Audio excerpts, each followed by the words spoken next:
My boyfriend broke up with me because I did not take a PhD and it ruined his life. Now he keeps on coming back to me, but I don't want him in my life anymore. I had been with my fiancé, Alex, since 2020. We met at a friend's party, hit it off, and had been together ever since. He finished his doctorate in economics just last year. Since then he has been working at the uni. I have my master's in media sciences and decided to start working instead of going for a PhD. So the problem is that Alex broke up with me last Monday. It was literally so surreal and honestly, just weird. For the past few months, he'd been acting strange. He was making demands and then dropping them immediately. A few examples: he told me we were going to paint our walls back from dark green to white. When I asked why, he just said, "For F's sake, forget it," and never brought it up again, even when I asked. Another time, he came home and got mad because I was sitting on the couch with my head covered in a blanket. I had cramps. He was upset because I was just sitting there watching Netflix. Mind you, the house was spotless. When I tried to talk about it, he said, "Forget it, it's not a big deal." This kind of thing became common. Every time I tried to communicate,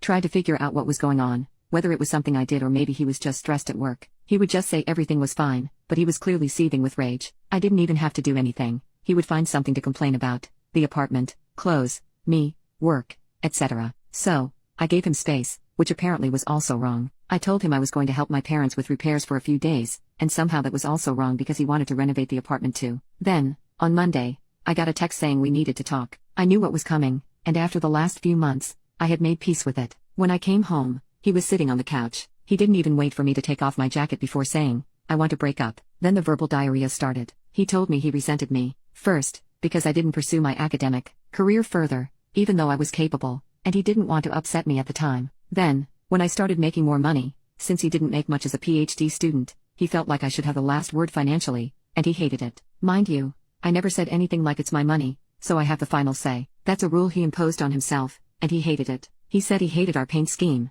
the couch, and even our effing crockpot. Then, he told me he had rejected a better PhD program to stay here because I had already started my job by the time he got the acceptance letters. Only, he never told me he had even applied overseas. He said a few months ago he checked in with a friend who's in that program, saw how they were thriving, and decided I ruined his life. He said I had too much control over his life and that he hated the idea that I could just decide not to pay for things and F him over. I honestly don't even know what that means. He also said he hated that all his friends loved me and didn't let him vent about me. Then he said again, "I'm done." I was floored. I had already made peace with the idea that we were ending, and it hurt, but after that rant, I was just disgusted. I looked at him, probably with a disgusted expression, and said, "Okay." He lost it. He said this is exactly what he meant, that it was horrible. We had been together for 4 years, and all I had to say was okay to our breakup. I just asked if he wanted to stay here while he figured out where to go. He said, "Typical, of course, you're holding the apartment over me," and started ranting again, so I just left. I told my parents, and they were also confused. My dad suggested I reach out to our landlord and explain the situation to see what options I have. I can keep paying the rent with no problem myself. He covered the utilities and some subscriptions. Just to reiterate,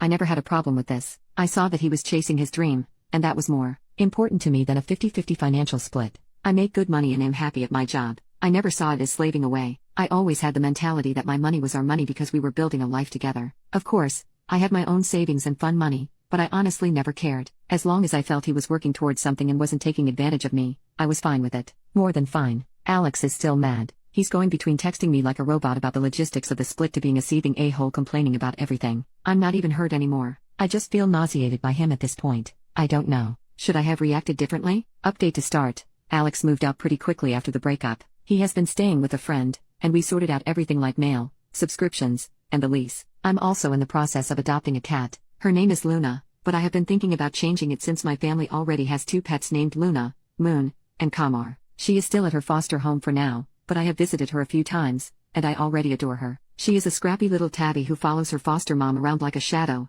and I can't wait for her to move in during the first week of December. I've already gotten her bowls, toys, and a bed by the window ready. Now on to what happened. Last week, I was out showing someone around the city. He is the son of my parents' friends who recently moved here for work. My parents asked me to help him get familiar with the area, so I agreed. It was nothing special, just walking around, grabbing coffee, and pointing out useful spots in the city. Apparently, Alex saw us. I didn't even realize he was there, but later that night, I started getting texts from an unknown number. I guess he got a new number since I blocked his old one. The texts were just weird. He accused me of flaunting my new relationship in public, said I must have been seeing this guy before we broke up, and told me that everything he suspected about me was true. I didn't respond. I wasn't going to entertain his paranoia. The messages kept coming though. They went from angry to desperate, with him saying things like, "At least admit you were lying to me," and, Was anything about us even real? It was exhausting and honestly a little scary to see how quickly he spiraled. For the record, this guy isn't my boyfriend. He's not even someone I'm interested in. He's just the son of family friends who needed help settling into the city. The whole thing was completely innocent, but Alex has twisted it into some kind of betrayal in his head. What gets me is how little Alex seems to know me.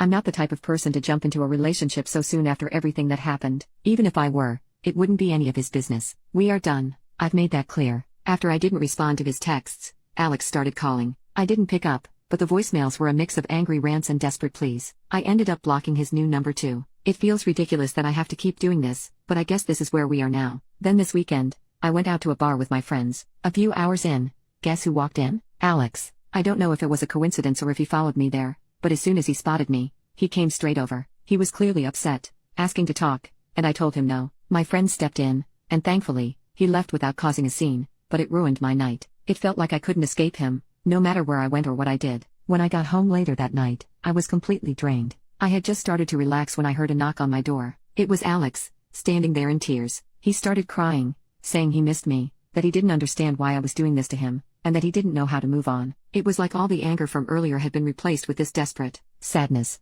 I didn't let him in. I told him he needed to leave, and if he didn't, I would call someone to make him leave. He begged me to listen, but I just closed the door. I spent the rest of the night feeling shaken and honestly a little scared. I don't know what he's going through. I wrote his best friend about the situation but the plea of talking to him. He said he would. I'm seriously considering getting a new phone number and possibly even talking to someone about how to handle this legally if it keeps happening. It feels unfair that I have to go to these lengths just to have some peace, but I don't see another option.